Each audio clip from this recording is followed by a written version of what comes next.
Hello friends, welcome to my YouTube channel GPG trader. ఈరోజు ఈ వీడియోలో రిస్క్ రివార్డ్ రేషియో గురించి తెలుసుకోబోతున్నాం. ముందుగా what is risk reward ratio? దీనినే మనీ మేనేజ్మెంట్ అని కూడా అంటారు. What is an importance of money management?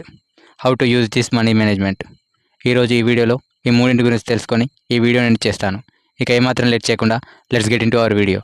Risk reward ratio గురించి ఎక్స్ప్లెయిన్ చేసే ముందు అసలు రిస్క్ మేనేజ్మెంట్ అంటే ఏంటి, లేదా మనీ మేనేజ్మెంట్ అంటే ఏంటి, వీటి గురించి ఎక్స్ప్లెయిన్ చేస్తాను. షేర్ మార్కెట్లో కానీ లేదా కమోడిటీ మార్కెట్లో కానీ చాలా తక్కువ అనుభవం ఉన్న ట్రేడర్స్ ఏమనుకుంటారంటే మేము ఇంట్రాడేలో ట్రేడ్ చేస్తూ ఎక్కువ ప్రాఫిట్ సంపాదించవచ్చు అని. కానీ ఆ విధంగా చేయడం వారి యొక్క మూర్ఖత్వం అవుతుంది. ఇంట్రాడే ట్రేడింగ్లో వీళ్ళకు అనుభవం తక్కువగా ఉంటుంది కాబట్టి వీరు వాళ్ళ మనీని లాస్ అయ్యే అవకాశం అనేది ఉంటుంది. మరి ఇంట్రాడే ట్రేడింగ్ అనేది ఏ విధంగా చేయాలి? అది మనకు ఇంట్రాడే ట్రేడింగ్ అనేది చేసేంత వరకు తెలియడం జరగదు. ఏ విధంగా అంటే, ఉదాహరణకు ఇక్కడ ఒక స్విమ్మింగ్ పూల్ ఉంది అనుకుందాం. దానిలో మనం జంప్ చేయనంత వరకు మనకు ఈత వచ్చే అవకాశం అనేది ఉండదు. మీన్స్ స్విమ్మింగ్ వచ్చే అవకాశం అనేది ఉండదు. ఆ విధంగానే మనం ఇంట్రాడేలో మనం ప్రాక్టీస్ చేయనంత వరకు మనకు ఇంట్రాడే ట్రేడింగ్లో అనుభవం అనేది వచ్చే అవకాశం అనేది ఉండదు. ఒక సక్సెస్ఫుల్ ట్రేడర్ అనేవాడు ముఖ్యంగా ఈ 3 లక్షణాలు కలిగి ఉంటాడు.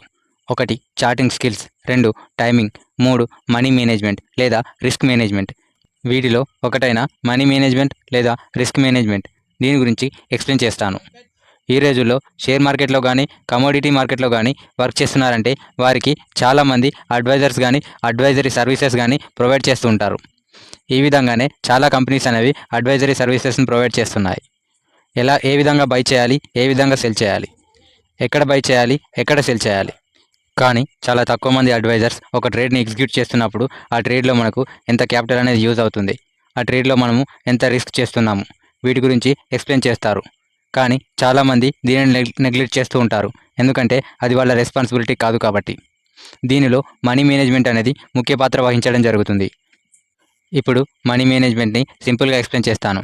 Handling your money carefully means మీ దగ్గర ఉన్న మనీని కేర్ఫుల్గా హ్యాండిల్ చేయడం. Money management covers the allocation of funds. Money management మీ దగ్గర ఎంత మనీ ఉందో తెలియజేయడం జరుగుతుంది. How much money to invest, మీరు ఎంత మనీ అనేది ఇన్వెస్ట్ చేయాలి. How much money committed to one trade, మీరు ఒక ట్రేడ్కి ఎంత మనీని కమిట్ చేసుకోవాలి. వీటన్నిటి గురించి అనాలిసిస్ చేస్తూ చెప్పేదాన్నే మనం మనీ మేనేజ్మెంట్ అని అంటాము. ఉదాహరణకు మీ వద్ద ఒక 1 lakh రూపీస్ ఇన్వెస్ట్మెంట్ అనేది ఉంది అనుకుందాం. దానిలో మీరు ఒక ట్రేడ్కి 50% కంటే ఎక్కువ యూజ్ చేయకూడదు. అంటే 1 lakh రూపీస్లో 50% అంటే 50,000 కంటే ఎక్కువ మీరు యూజ్ చేయకూడదు. ఇది మీ యొక్క మొదటి మనీ మేనేజ్మెంట్ స్కిల్ అవుతుంది. ఇది ఎవరైతే పాటిస్తారో వారు సక్సెస్ అయ్యే అవకాశం అనేది ఎక్కువగా ఉంటుంది. మరి మనం ఒక ట్రేడ్కి ఎంత అమౌంట్ని ఖర్చు చేయవచ్చు, అది మీరు యూజ్ చేస్తున్న స్ట్రాటజీని బట్టి ఉంటుంది.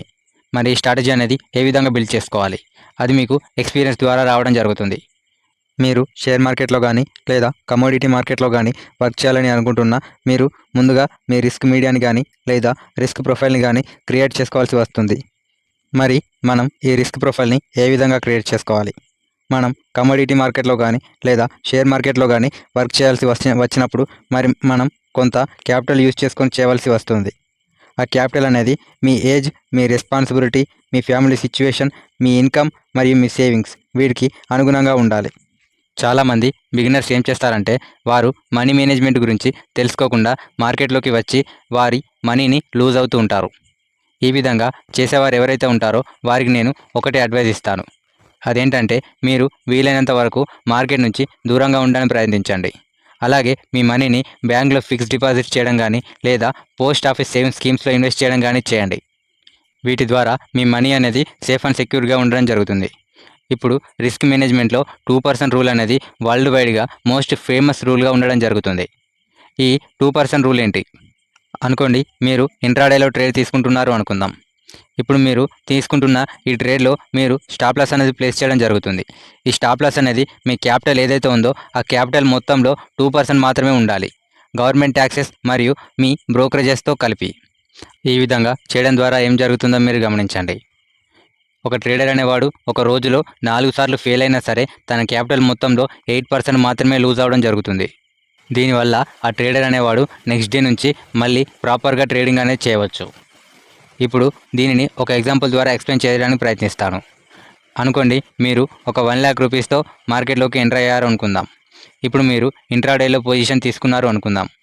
ఇప్పుడు మీరు ఈ పొజిషన్లో 2% అంటే ఈ 1,00,000లో 2,000 మాత్రమే మీ స్టాప్ లాస్గా ప్లేస్ చేయడం జరుగుతుంది. అంతకంటే ఎక్కువగా ఉన్నట్లయితే మీరు మీ ఆ ట్రేడ్ని అవాయిడ్ చేయడం జరుగుతుంది. ఒకవేళ మీరు ఈ విధంగా 4 సార్లు ఫెయిల్ అయినా సరే అప్పుడు మీరు 8,000 మాత్రమే లూజ్ అయ్యే అవకాశం అనేది ఉంటుంది. ఇది మీకు క్లియర్గా అర్థమైందని అనుకుంటున్నాను. ఇప్పుడు రిస్క్ రివార్డ్ రేషియో గురించి ఎక్స్ప్లెయిన్ చేస్తాను. టెక్నికల్ అనాలిసిస్ ద్వారా పాస్ అయ్యే ఏ స్ట్రాటజీ అయినా మీకు 70-80% మాత్రమే యాక్యురేట్గా వర్క్ అవ్వడం జరుగుతుంది. అంటే దీని అర్థం మీరు ఒక 1 మంత్లో 10 ట్రేడ్స్ తీసుకుంటున్నారు అంటే ఆ 10 ట్రేడ్స్లో మీరు ఖచ్చితంగా 3 సార్లు ఫెయిల్ అవ్వడం జరుగుతుంది. అంటే 3 స్టాప్ లాస్ అనేవి మీవి ఖచ్చితంగా హిట్ అవ్వాల్సిందే. ఇక్కడ మీరు గమనించవలసిన ఒక పాయింట్ అనేది ఉంది. ఏదైనా ఒక స్ట్రాటజీ 100% మీకు పాస్ అయింది అంటే 100% సక్సెస్ రేషియో ఇచ్చింది అంటే అందరూ అదే స్ట్రాటజీని ఫాలో అవ్వడం జరుగుతుంది. అప్పుడు ఆ స్ట్రాటజీ యొక్క వాల్యూ అనేది పడిపోవడం జరుగుతుంది. రిస్క్ టు రివార్డ్ రేషియో థియరీలో మనకు మోస్ట్ పాపులర్గా యూజ్ చేసేది 1:3 రిస్క్ రివార్డ్ రేషియో. ఒక సక్సెస్ఫుల్ ట్రేడర్ ఈ 1:3 రిస్క్ రివార్డ్ రేషియోని ఫాలో అవుతూ ఉంటారు. అయితే ఈ 1:3 రిస్క్ రివార్డ్ రేషియో ఏంటి అనుకోండి. మీరు ఒక ట్రేడ్ తీసుకుంటున్నారు అనుకుందాం. అప్పుడు మీ రిస్క్ అనేది 1%గా ఉంది అనుకుందాం. ఇప్పుడు మీ మీ టార్గెట్ అనేది ఖచ్చితంగా 3%గా ఉండాలి. అంటే మీరు ఒక రూపాయిని రిస్క్ తీసుకుంటున్నారు అంటే మీ టార్గెట్ అనేది 3 రూపాయలుగా ఉండాలి. దీనికి అనుగుణంగా ఉండే ఒక ఎగ్జాంపుల్ని నేను ప్రీవియస్గా ఎక్స్ప్లెయిన్ చేశాను. అదేంటంటే మీరు ఒక 1,00,000 రూపీస్తో మార్కెట్లో ఎంటర్ అయ్యారు అనుకుందాం. ఇప్పుడు మీరు ఒక ట్రేడ్ అనేది ఇంట్రాడేలో తీసుకుంటున్నారు అంటే మీ రిస్క్ అనేది 2% అంటే 2,000గా ఉండడం జరుగుతుంది. ఇప్పుడు మీ టార్గెట్ అనేది ఆ ట్రేడ్లో 6%గా ఉండాలి. మీన్స్ 6,000గా ఉండాలి. ఈ విధంగా చేయడం ద్వారా మీరు ఒక సక్సెస్ఫుల్ ట్రేడర్గా తొందరగా ఎదిగే అవకాశం అనేది ఉంటుంది. ఇప్పుడు మీకు ఈ 1:3 రిస్క్ రివార్డ్ రేషియోలో ఉన్న గూఢార్థాన్ని ఎక్స్ప్లెయిన్ చేయడానికి ప్రయత్నిస్తాను. అనుకోండి మీరు 1 మంత్లో ఒక 10 ట్రేడ్స్ని ఎగ్జిక్యూట్ చేస్తున్నారు అనుకుందాం. మీరు 1:1 రిస్క్ రివార్డ్ రేషియో ఫాలో అవుతున్నారు అనుకుందాం. ఇప్పుడు మీరు టెక్నికల్ అనాలిసిస్ ద్వారా పాస్ అయ్యే ఏ స్ట్రాటజీని యూజ్ చేసినా సరే మీరు 3 సార్లు మీ స్టాప్ లాస్ అనేది హిట్ అవ్వడం జరుగుతుంది. గమనించండి, ఇక్కడ ట్రేడ్ 1 నుంచి ట్రేడ్ 3 వరకు మీ స్టాప్ లాస్ హిట్ అయింది అనుకుందాం. ఇప్పుడు మీరు ఈ 3 స్టాప్ లాస్ని కవర్ చేయడానికి ఇంకొక 3 ట్రేడ్స్ తీసుకోవాల్సి వస్తుంది. మీన్స్ ఇంకొక 3 ట్రేడ్స్ని మీరు ప్రాఫిట్ చేయవలసి వస్తుంది. అంటే 4 to 6 వరకు మీరు ఎటువంటి ప్రాఫిట్లో లేరు. ఇప్పుడు మీరు ఖచ్చితంగా బ్రోకరేజ్ మరియు గవర్నమెంట్ ట్యాక్స్ అనేది పే చేయాల్సి వస్తుంది. దానికి గాను ఇంకొక రెండు ట్రేడ్స్ అనేవి వెళ్ళడం జరుగుతుంది. ఇప్పుడు మీరు 1 to 8 వరకు ఎటువంటి ప్రాఫిట్లో లేరు. మళ్ళీ ఇప్పుడు మీరు కంప్యూటర్ నడపడానికి మరియు ఇంటర్నెట్ బిల్ మరియు ఎలక్ట్రిసిటీ బిల్ వీటికి సంబంధించిన బిల్స్ కూడా పే చేయాల్సి వస్తుంది. మీరు ఇప్పుడు ఇంకొక రెండు ట్రేడ్స్ తీసుకున్నా కూడా మీరు లాస్లోనే ఉండడం జరుగుతుంది. ఇప్పుడు మీకు 1:2 రిస్క్ రివార్డ్ రేషియో గురించి ఎక్స్ప్లెయిన్ చేస్తాను. అనుకోండి మీరు 1 మంత్లో 10 ట్రేడ్స్ ఎగ్జిక్యూట్ చేస్తున్నారు అనుకుందాం. ఇప్పుడు మీ అక్యురసీ అనేది 70-80% అయినట్లయితే మీరు ఒక 3 ట్రేడ్స్ అనేవి స్టాప్ లాస్ అనేవి హిట్ అవ్వడం జరుగుతుంది. అంటే 1 to 3 మీ స్టాప్ లాస్ అనేవి హిట్ అవ్వడం జరిగింది. ఇప్పుడు గమనించండి, మీరు 1 to 3 స్టాప్ లాస్ అనేది హిట్ అయింది కదా. సో ఈ లాస్ని కవర్ చేయడానికి మీరు ఇంకొక 2 ట్రేడ్స్ని ప్రాఫిట్ చేయవలసి వస్తుంది. అంటే 3 to 5 మీరు ప్రాఫిట్లో లేరు. ఇప్పుడు మీరు బ్రోకరేజ్ మరియు గవర్నమెంట్ ట్యాక్స్ కూడా పే చేయవలసి వస్తుంది. దానికోసం మీరు ఇంకొక 2 ట్రేడ్స్ కూడా ప్రాఫిట్ చేయవలసి వస్తుంది. అంటే 5 to 7 మీరు ఎటువంటి ప్రాఫిట్లో లేరు. ఇప్పుడు మీరు ఎలక్ట్రిసిటీ బిల్, కంప్యూటర్ బిల్ మరియు ఇంటర్నెట్ బిల్ వీటిని కూడా పే చేయాల్సి వస్తుంది. వీటి కోసం ఇంకొక 2 ట్రేడ్స్ కూడా తీసుకోవాల్సి వస్తుంది. అంటే 7 to 9 మీరు ఎటువంటి ప్రాఫిట్లో లేరు. ఇక మిగిలింది ఒకటే ట్రేడ్. ఇది మనకు చాలా తక్కువ ప్రాఫిట్గా ఉండడం జరుగుతుంది.